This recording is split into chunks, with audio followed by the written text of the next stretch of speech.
വിശ്വാസമുള്ളവനാണ് ഭാരതീയൻ. സ്തോത്രം.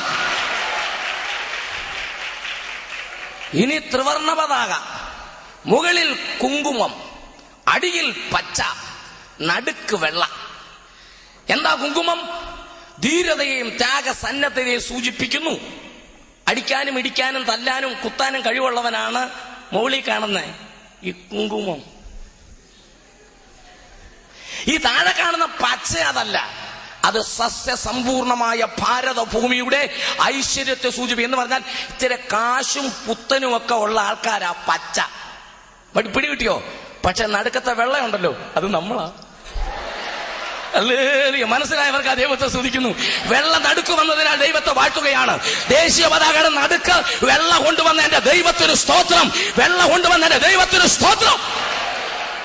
തീർന്നില്ല.